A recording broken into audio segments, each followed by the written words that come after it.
नमस्कार दोस्तों, आपका स्वागत है हमारे चैनल डिवोशनल स्टोरीज पर, जहां हम लेकर आते हैं देवी माँ की पावन कथाएं, भक्ति और आध्यात्मिक प्रसंग। आज हम प्रस्तुत कर रहे हैं नवरात्रि के तीसरे दिन की कथा, जो समर्पित है माँ चंद्रघंटा को। माँ चंद्रघंटा माँ दुर्गा का तीसरा रूप चंद्रघंटा कहलाता है।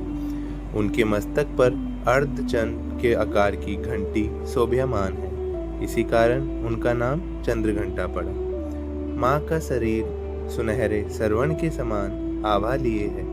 उनके 10 हाथ हैं, एक में त्रिशूल, एक में गदा, एक में तलवार, एक में धनुष बाण, एक में कमंडल, एक में कमल, और शेष हाथों से वह आशीर्वाद और वरदान देती हैं। माँ सिंह पर सवार रहती है, जो उनकी वीरता और शक्ति का प्रतीक है। उनका रूप भक्तों को शांति, साहस और आत्मबल प्रदान करता है। तो आइए दोस्तों, अब जानते हैं माँ चंद्रघंटा से जुड़ी पौराणिक कथा। प्राचीन समय में असुर राज महिषासुर ने कठोर तप करके ब्रह्मा जी से वरदान पाया था कि कोई भी देवता, दानव या मानव उसे पराजित न कर सके। इस वरदान के बाद महिषासुर ने तीनों लोकों पर अपना आतंक फैला दिया। उसने स्वर्ग लोक पर अधिकार कर देवताओं को वहां से निकाल दिया और खुद इंद्र शासन पर बैठ गया। देवताओं ने परेशान होकर भगवान ब्रह्मा, विष्णु और महादेव यानी त्रिदेव से प्रार्थना की। तभी तीनों देवताओं के तेज से एक दिव्य देवी प्रकट हुई, जिन्हें हम माँ दुर्गा भी कहते हैं। उनके विभिन्न रूपों में से तीसरे रूप माँ चंद्रघंटा ने राक्षसों का नाश का संकल्प किया। माँ ने शेर पर सवार होकर युद्ध भूमि में प्रवेश किया। उनके मस्तक पर अर्धचंद्र की घंटी की ध्वनि से समस्त ब्रह्मांड गूंज उठा। घंटा की गर्जना सुनकर असुर कांप उठे। महिषासुर और माँ के बीच भयंकर युद्ध हुआ। माँ ने अपने अस्त्र शस्त्रों से राक्षसों का संहार किया और अंततः महिषासुर का वध कर देवताओं को पुनः स्वर्गलोक का अधिकार दिलाया।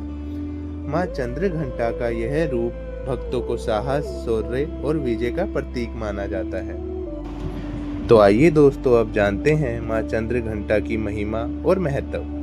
माँ की आराधना करने से भक्त के जीवन से भय, रोग और शत्रुओं का नाश होता है। साधक को साहस, वीरता और आत्मविश्वास प्राप्त होता है। मानसिक शांति और शिथिलता मिलती है। माँ की कृपा से घर में सुख, समृद्धि और सौभाग्य की वृद्धि होती है। तो इस प्रकार माँ चंद्रघंटा की कथा हमें यह सिखाती है कि जब भी अंधकार और अन्याय बढ़ता है, तब माँ शक्ति अपने भक्तों की रक्षा के लिए प्रकट होती है। नवरात्रि के तीसरे दिन माँ चंद्रघंटा की पूजा करके आप अपने जीवन से सभी भय और संकट दूर कर सकते हैं और सुख, शांति और समृद्धि प्राप्त कर सकते हैं। तो अब चलते हैं माँ चंद्रघंटा जी के मूल मंत्र की तरफ, जो कि कुछ इस प्रकार है। ओम देवी चंद्रघंटाय नमः। तो ये थी दोस्तों आज के नवरात्रि के तीसरे दिन की कथा माँ चंद्रघंटा से जो जुड़ी हुई है। कल हम नवरात्रि के चौथे दिन बात करेंगे देवी के चौथे स्वरूप कुष्मांडा जी की। तो तब तक चैनल पे बने रहिएगा और ऐसे ही कंटेंट देखने के लिए चैनल को लाइक, शेयर एंड सब्सक्राइब जरूर करिएगा।